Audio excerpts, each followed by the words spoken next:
தினம்தோறும் விளக்கேற்ற நல்ல எண்ணெய் இதயம் நல்லெண்ணெய். செங்கோட்டையன் நீக்கப்பட்டிருக்காரு. தொடர்ந்து இப்போ வந்து பேட்டி அளிச்சிருக்காரு. கொடநாடு கொலை வழக்கு வந்து ஏவல் குற்றவாளி எடப்பாடி பழனிசாமி பகிரங்கமாக குற்றச்சாட்டு முன் வச்சிருக்காரு. தேர்தலில் இது அவங்களுடைய பிளவு எதுவும் பாதிப்பு ஏற்படுத்தும் நினைக்கிறீங்களா? நாங்கள் வந்து அதிமுகவோட கூட்டணியில் இருக்கிறோம். தேசிய ஜனநாயக கூட்டணி அங்கே இப்போது அண்ணன் இபிஎஸ் அவருடைய தலைமையிலான தேசிய ஜனநாயக கூட்டணி. அவர்கள் கட்சிக்குள்ளே உள்ள பிரச்சனைக்கு அது நான் எதுவும் கருத்து உங்களிடம் சொல்ல முடியாது. மற்றபடி ஒவ்வொருடைய தனிப்பட்ட நபர்கள் சில குற்றச்சாட்டுகளை சொல்லியிருப்பாங்க. அது வந்து நான் ஒரு கட்சி சார்ந்து ஒரு கட்சியினுடைய தலைவர் என்கிற முறையில் அதுக்கெல்லாம் நான் உங்களுக்கு கருத்தும் பதிலும் சொல்ல இயலாது. வேற என்ன வருகின்ற தேர்தலில் இது வந்து இந்த தடவை பொதுமக்கள் அனைவரும் முடிவு செய்து விட்டார்கள். இன்றைக்கி இருக்கிற பிரச்சனை ஒரு குடும்பம் தான் நாட்டை ஆள வேண்டுமா? இன்றைக்கி முதலமைச்சர் ஸ்டாலின் அவர்கள், அதற்கு பிறகு துணை முதலமைச்சர் உதயநிதி ஸ்டாலின் அவர்கள் இப்படிங்கிறத நாங்கள் மட்டும் சொல்லலை, திமுக உள்ள சீனியர் ஆட்களே அதை சொல்லிகிட்டு தான் இருக்கிறாங்க.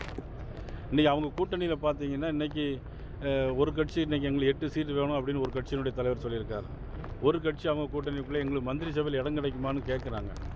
இப்படி எல்லாமல் அவங்க கூட்டணிக்குள் இருக்குது. அது வேறு விஷயம், அது அவங்க கூட்டணியை பொறுத்து. ஆனால் எங்களுக்கு மக்கள் சக்தி சப்போர்ட்டாக இருக்குது. அதனால் உறுதியாக 2026ஆம் ஆண்டு தேர்தலில் தேசிய ஜனநாயக கூட்டணி கட்சி நிச்சயமாக அமலாக்கத்துறை ஏற்கனவே ஒரு குற்றச்சாட்டை திருச்சி நான் ஏற்கனவே சொல்லியிருக்கிறேன். அதாவது அமலாக்கத்துறை என்பது ஒரு தனி இண்டிபெண்ட் பாடி. அது இங்கெல்லாம் வழக்கறிஞர்கள் எல்லாம் இருக்குது, இண்டிபெண்ட் பாடி.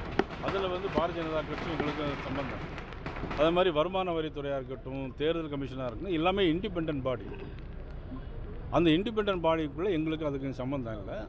அது தவறு நடக்குமே. ஆனால் இன்றைக்கி உள்ளாட்சித்துறையில் 888 கோடி ரூபாய்க்கு ஊழல் நடந்திருப்பதாக சொல்கிறாங்க. அது முடிவு பண்ண பிறகு அதை பற்றி நானும் கருத்து சொல்லுவேன். தமிழக அரசு வழக்கு பதிவு செய்யணும்னு சொல்லியிருக்காங்க. ஆனால் இது வரைக்கும் ஒன்றும் அதை பற்றி நடவடிக்கை இல்லாமல் அவங்க ரூலிங் பார்ட்டியாக இருக்கும்போது எப்படி அவங்களுக்கு எதிராக எப்படி வழக்கு பதிவு செய்வாங்க? அவங்க எல்லாத்தையும் காப்பாற்ற தானே முயற்சி பண்ணுவாங்க. கரூரில் 41 பேர் இறந்து போயிட்டாங்க, காப்பாற்றுறதுக்கு தானே முயற்சி பண்ணுறாங்க. கள்ளக்குறிச்சியில் 65 பேர் கள்ளச்சாராயம் கொடுத்து இறந்து போனாங்க, காப்பாற்ற தானே முயற்சி பண்ணுறாங்க. மக்களை பற்றி கவலைப்படலை. சொத்து வரி உயர்வு, மின்சார கட்டண உயர்வு, தொடர்ந்து இன்றைக்கி மின் கட்டணத்தை பார்த்திங்கன்னா 2 மாதம் வரைக்கும் இருக்கத 1 மாதம் தான் நாங்கள் ரீட் பண்ணுவோன்னு சொன்னாங்க. கொண்டு வந்தாங்களா? இல்லையே. அதனால் இதெல்லாம் மக்கள் பார்த்துட்ருக்காங்க. இன்றைக்கி ஒரு பிளான் அப்ரூவல் கூட வாங்க முடியல. ஒரு பிளான் அப்ரூவல் வந்து ஒரு சதுரடிக்கு 100 ரூபா என்னவோ இருந்துச்சு, இன்றைக்கி 750 ரூபா இருக்குது. வீடு கட்ட முடியாது, எதுவுமே பொருட்கள் வாங்க முடியாது. இந்த சூழ்நிலை தான் இன்றைக்கி திமுக ஆட்சியில் இருக்குது. அதனால் தேர்தல் வந்து உறுதியாக நிச்சயமாக 2026 ஆட்சி மாற்றம். பாரத பிரதமர் வந்து பீகாரியை பற்றி தவறாக பேசியிருக்காரு. நம்ம தமிழக அதுதான் தவறான ஒரு செய்தியை பரப்பிட்டே இருக்கிறாங்க. திரும்ப திரும்ப ஒரு பொய்யை சொல்கிறதுனால அது உண்மையாகி விடாது. அதாவது திமுக கட்சியை சேர்ந்தவர்களும் அமைச்சர்களும் முதலமைச்சர்களும் ஏற்கனவே பேசியிருக்காங்க. பீகாரிகள், வந்தேரிகள், வடக்கத்தியர்கள், வட மாநிலத்தவர்கள், பானிபூரி விற்கதாக வந்தவர்கள்னு முதலமைச்சர் பேசியிருக்காங்க. மீடியாவில் இருக்குது, நீங்கள் எடுத்து போட்டு பார்த்தா தெரியல. மீடியாவில் ஏற்கனவே இருக்குது. ஆனால் அதை வந்து திமுக இப்படி குறை சொன்னதுன்னு சொன்னதை இன்றைக்கி மடைமாற்றி பேசுகிறார்கள். முதலமைச்சர் அவர்களும் திராவிட முன்னேற்ற கழகத்தை சேர்ந்தவர்களும் மடைமாற்றி பேசுகிறார்கள். நல்லா தெரிஞ்சுக்கணும்.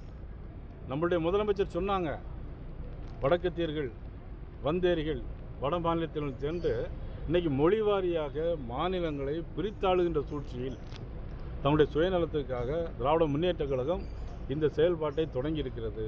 மக்கள் புரிந்து கொள்வார்கள். மக்கள் மனமாற்றத்துக்கு ரெடியாக இருக்கிறார்கள். ஆட்சி மாற்றம் உறுதி. நன்றி, வணக்கம்.